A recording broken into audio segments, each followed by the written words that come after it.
şehir koker. Erkenden çoban geldi, sürüleri kıra çıktı. Kilisede düğüler çanlar, günü haberleri onlar. Kederles güzel yortu, halkım adet oldu. Hoş geldin kederles.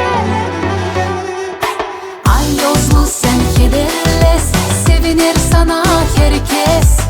Ay Georgi yortusu, malların koruyucusu.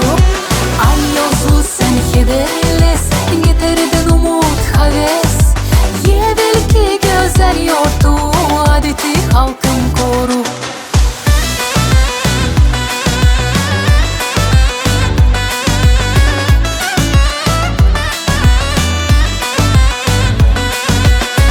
Bugün insan bekle, Allah'a kurban getirir.